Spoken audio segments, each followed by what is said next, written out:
Hey guys, this is the third video where I answer the question of can we really trust the Bible? And this is going to be a very interesting video because we're going to talk about the archaeological proof that shows us that the Bible is true and that you can trust it. Let's get to it.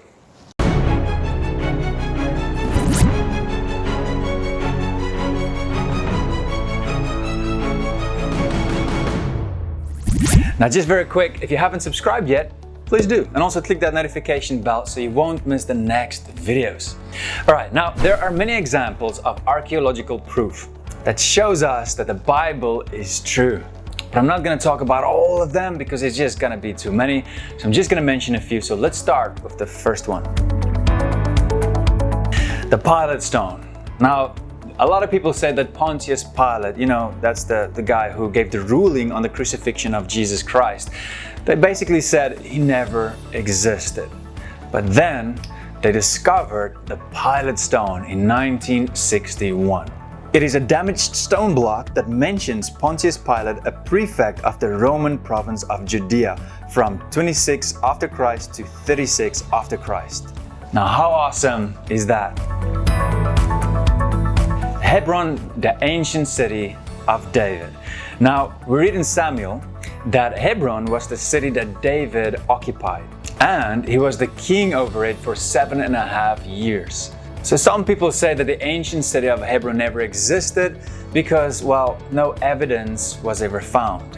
But then, in 1960, archaeologists found the ancient city of Hebron, and they proved that the Bible was right.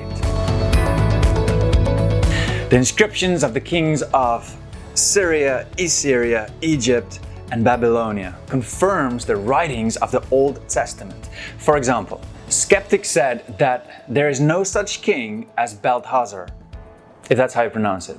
But it is written in the book of Daniel, and skeptics said, well, there's no such king. And there's only proof that there was only a king that was called Nabonidus at that time. Well, in 1854, they found a small cylinder that King Nabonidus himself wrote.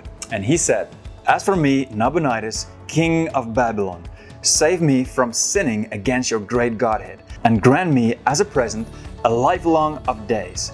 And as for Belteshazzar, the eldest son of my offspring, instill reverence for your great Godhead in his heart, and may he not commit any cultic mistake.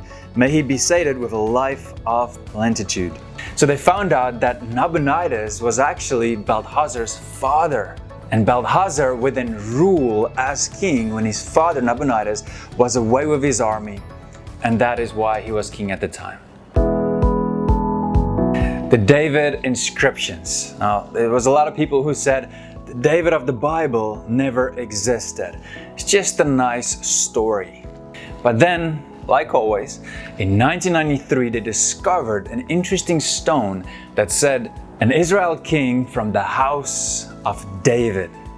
And we know that the Bible talks this way because we read in 1 Kings 12, so Israel has been in rebellion against the house of David to this day. So again, the David stone proved the accuracy of the Bible. The Nazareth House. Now, every time when I mention skeptics say this or skeptics say that of the Bible is not true, you probably wonder, what skeptics? Well, let me mention someone with this example.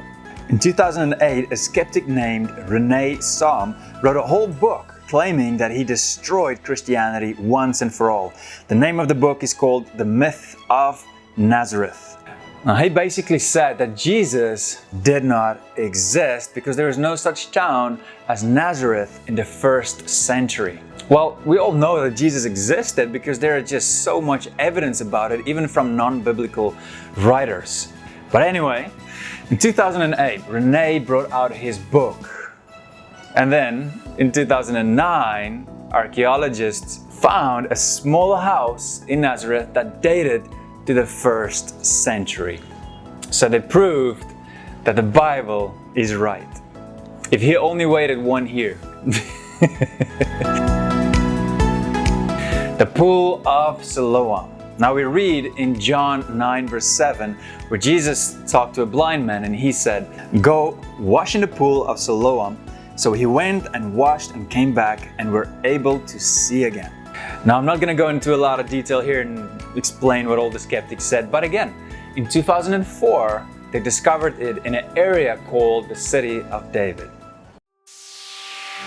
The Hittite Tablets. A lot of skeptics always say that the Bible always mentions people and places that never existed. But time and time again, new archaeological discoveries prove them wrong and the Bible right.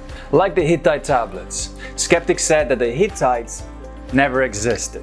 But in 1906, they found 10,000 clay tablets in Turkey. And these tablets documented the history of the Hittites. And it is interesting that where they discovered these tablets, they realized that this was actually the capital of the whole Hittite nation, and it's called Baghes-Koi. Now this proves the Bible's accuracy in Joshua 11 verse 3, where it mentions the Hittite nation thousands of years before we discovered it. Now the Bible is not just an ordinary book, it is the most historically accurate book in the whole world. And there are a lot more archaeological discoveries that I can share with you, but I think it's enough for now. I think you get it. If you like this video, give it a thumbs up and subscribe if you haven't done yet so you won't miss the next video. I love you, God bless you, and we'll speak soon. Bye. The Nazareth, because we're going to talk about the archaeology.